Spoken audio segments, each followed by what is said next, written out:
নমস্কাৰ মই এপলিনা টাইমিটলৈ স্বাগতম জনাইছো এই মুহূৰ্তত ডাঙৰ খবৰ লৈ আহিছো সংখ্যালঘু সংগঠনসমূহে ৰাজ্যত চলি থকা উচ্ছেদৰ বিৰোধিতা কৰি প্ৰতিবাদ সাব্যস্ত কৰিছে অসমত প্ৰতিবাদ সাব্যস্ত কৰিবলৈ ৰাজধানী দিল্লী পৰ্যন্ত কৰিছে কিন্তু এই সংখ্যালঘু সংগঠনসমূহৰ প্ৰতিবাদৰ বাবে ৰাজ্যত এতিয়া উচ্ছেদৰ বাবে বিপদত পৰিব লগা হৈছে সংখ্যালঘু লোকসকল কিয়নো এই সংখ্যালঘু সংগঠনসমূহে প্ৰতিবাদ কৰিছে আৰু এই প্ৰতিবাদৰ জৰিয়তে এক প্ৰকাৰ ৰাজ্য চৰকাৰক উচতনি দিছে কিন্তু এই সংখ্যালঘু সংগঠনসমূহৰ নেতাই কেৱল মাত্ৰ ৰাজনৈতিক মুনাফা লাভৰ বাবেহে প্ৰতিবাদ সাব্যস্ত কৰিছে আৰু এবাৰ ৰাজ্যত চলি থকা উচ্ছেদ অভিযান সন্দৰ্ভত মন্তব্য কৰিবলৈ গৈ সংখ্যালঘু সংগঠনক সমালোচনা কৰিছে ৰাষ্ট্ৰীয় ওলামা কাউন্সিলে কেইবাটাও গুৰুতৰ অভিযোগ উত্থাপন কৰিছে সংখ্যালঘু সংগঠনৰ বিৰুদ্ধে লৈছে এই মুহূৰ্তত টাইম এইটৰ দৰ্শকৰ বাবে এই খবৰ ডাঙৰ খবৰ আমসু নেমসু মুসা আদি সংখ্যালঘু সংগঠনৰ উচতনিতে বিপদত পৰিছে এতিয়া সংখ্যালঘু লোকসকল সংখ্যালঘু দল সংগঠনৰ মন্তব্যৰ বাবে তীব্ৰতৰ হৈ পৰিছে ৰাজ্যত উচ্ছেদ অভিযান নাম নোলোৱাকৈ দিল্লীৰ সংবাদমেল পাতি ৰাষ্ট্ৰীয় ওলামা কাউন্সিলৰ নেতাৰ বৃহৎ মন্তব্য ডাঙৰ মন্তব্য কৰিছে ৰাষ্ট্ৰীয় ওলামা কাউন্সিলৰ নেতাই উচ্ছেদৰ নামত প্ৰতিবাদ কৰি ৰাজনৈতিক মুনাফা উঠাইছে একাংশ নেতাই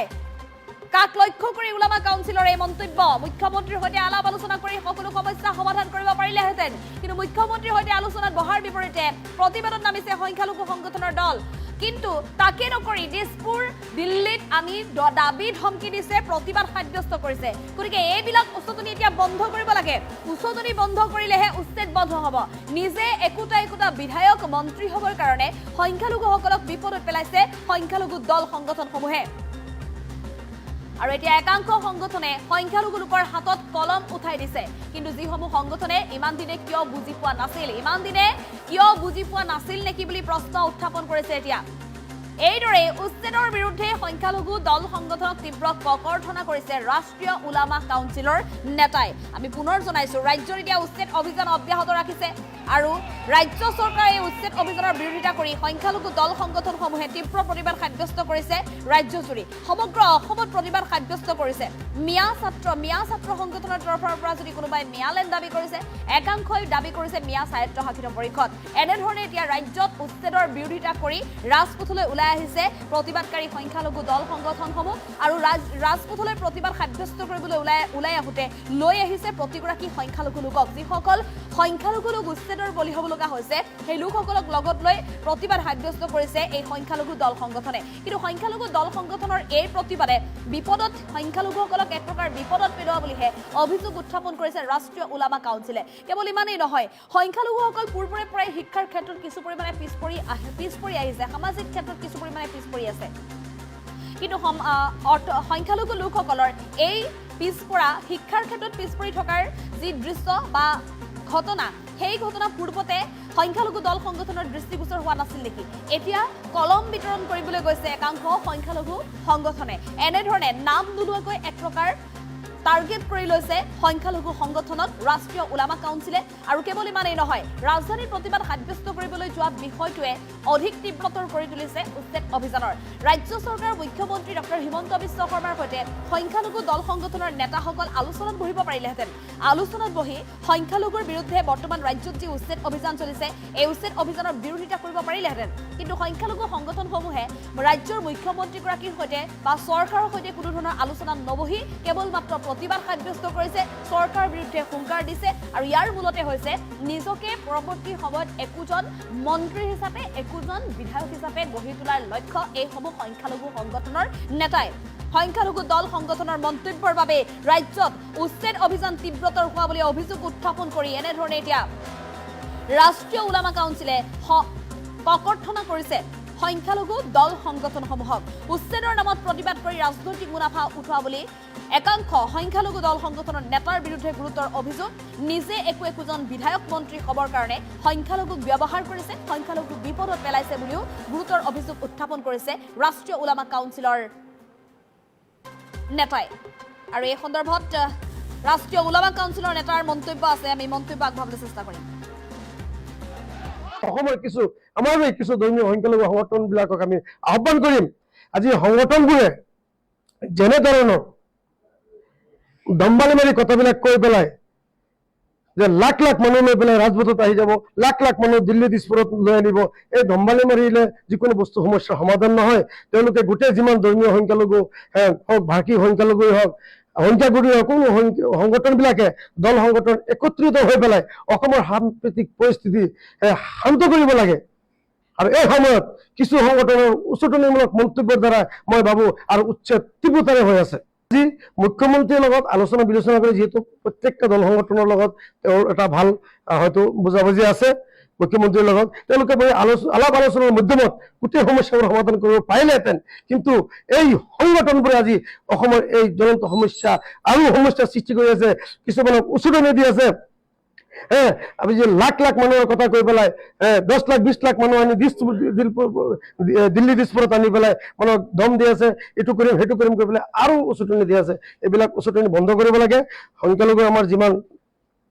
দল সংগঠন আছে আমি সকলোকে সন্মান কৰোঁ, সকলোকে ভাল পাওঁ, সকলোৱে একত্ৰিত হৈ পেলাই এই বিপদৰ সময়ত সংখ্যালঘুৰ কাষত থিয় হ'ব লাগে। চৰকাৰৰ লগত আলাপ আলোচনা কৰি পেলাই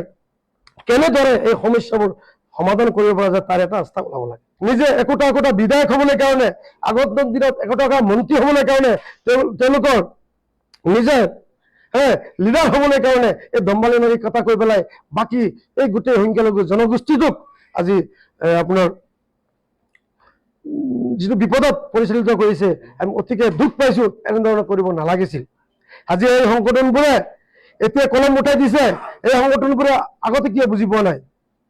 কিছুমান সংগঠনৰ আজি 80ৰ পিছত জন্ম লোৱা সংগঠনবোৰে যদি আজি এই আমাৰ ধৰ্মীয় সংখ্যালঘু মানুহসকলৰ মংগলৰ কাৰণে কাম কৰিলে হয়, তেওঁলোকে আজি আমাৰ ভালৰ কাৰণে কাম কৰিলে হয়, আজি এই মানুহখিনিৰ এনেকুৱা অৱস্থা নহ'লে হয়। অসমৰ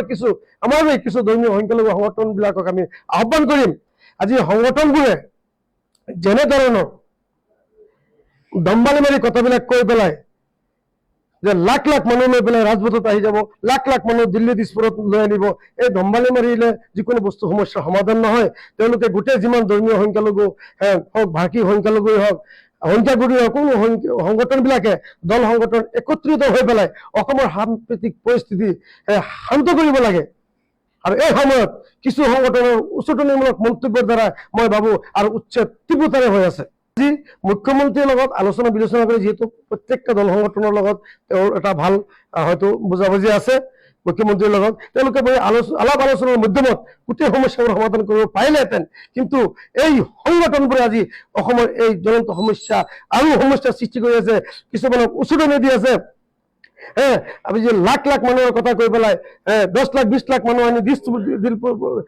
দিল্লী দিছপুৰত আনি পেলাই মানুহক দম দি আছে, এইটো কৰিম সেইটো কৰিম কৈ পেলাই আৰু উচতনি দি আছে। এইবিলাক উচতনি বন্ধ কৰিব লাগে। সংখ্যালঘু আমাৰ যিমান দল সংগঠন আছে আমি সকলোকে সন্মান কৰোঁ, সকলোকে ভাল পাওঁ, সকলোৱে একত্ৰিত হৈ পেলাই এই বিপদৰ সময়ত সংখ্যালঘুৰ কাষত থিয় হ'ব লাগে। চৰকাৰৰ লগত আলাপ আলোচনা কৰি পেলাই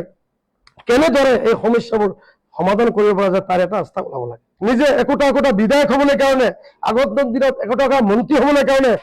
তেওঁলোকৰ নিজে লিডাৰ হ'বলৈ কাৰণে এই দম্বালি মাৰি কথা কৈ পেলাই বাকী এই গোটেই সংখ্যালঘু জনগোষ্ঠীটোক আজি আপোনাৰ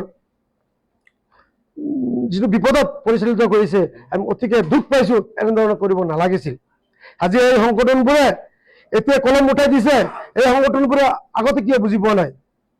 কিছুমান সংগঠনৰ আজি 80ৰ পিছত জন্ম লোৱা সংগঠনবোৰে যদি আজি এই আমাৰ ধৰ্মীয় সংখ্যালঘু মানুহসকলৰ মংগলৰ কাৰণে কাম কৰিলে হয়,